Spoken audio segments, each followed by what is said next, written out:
आज हम आपके लिए एक बहुत ही इंटरेस्टेड वीडियो लेके आए हैं और आज का टॉपिक होगा वैदिक सभ्यता।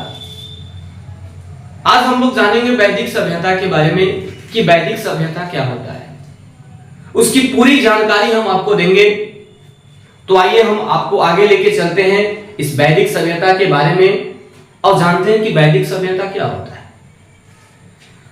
तो आप नाम से ही जानते हैं कि वैदिक सभ्यता मतलब वेदों की सभ्यता।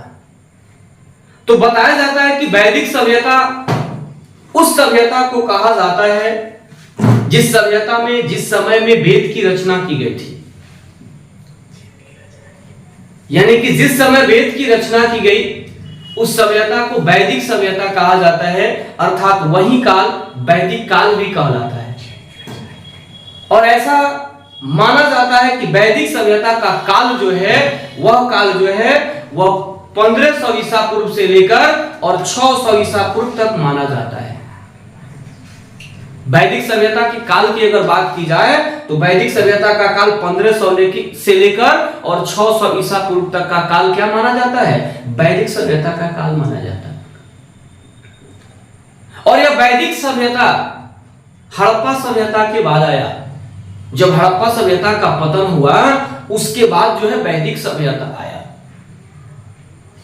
अब हम आगे बात करते हैं वैदिक सभ्यता के प्रकार की। तो बताया जाता है कि वैदिक सभ्यता दो प्रकार की होती है। पहला पूर्व वैदिक काल या पूर्व वैदिक सभ्यता और दूसरा है उत्तर वैदिक काल या उत्तर वैदिक सभ्यता।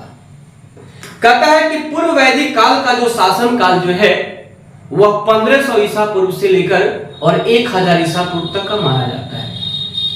और पूर्व वैदिक काल को ऋग वैदिक काल भी कहा जाता है, क्योंकि ऋग वैदिक काल कहने के पीछे इसका पर्पस है कि पूर्व वैदिक काल में ही ऋग वेद की रचना हुई थी, जिसकी वजह से इसे ऋग वैदिक काल भी माना जाता है। अब बात आती है दूसरे नंबर की। तो दूसरा नंबर वैदिक काल होता है उत्तर वैदिक काल। उत्तर वैदिक काल में 3 वेदों की रचना की गई, सामवेद, यजुर्वेद और अथर्ववेद। इन 3 वेदों की रचना जो है उत्तर वैदिक काल में की गई और एक वेद जो है ऋग वैदिक काल में एक वेद की रचना की गई। और उत्तर वैदिक काल की अगर बात की जाए तो उसका काल जो है 1000 ईसा पूर्व से लेकर और 600 ईसा पूर्व तक माना जाता है। आगे बात आती है वेद की। अगर वेद की संख्या की बात की जाए तो वेद की टोटल संख्या 4 होती है। एक ऋग्वेद, सामवेद, यजुर्वेद और अथर्ववेद। आगे हम देखते हैं कि वैदिक सभ्यता जब आया तो उस वैदिक सभ्यता का क्या महत्व है, उसके महत्व के बारे में हम जानने की कोशिश करेंगे। तो पहला उसका महत्व कहता है कि यह जो सभ्यता जो आई, हड़प्पा सभ्यता के पतन के बाद वैदिक सभ्यता आती है। जैसे हड़प्पा सभ्यता का पतन होता है उसके बाद वैदिक सभ्यता आती है।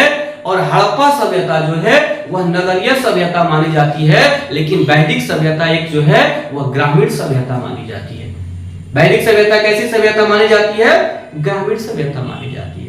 अगर वैदिक सभ्यता के काल की बात की जाए तो वैदिक सभ्यता का काल जो है वह 1500 ईसा पूर्व से लेकर वह 600 ईसा पूर्व तक माना जाता है।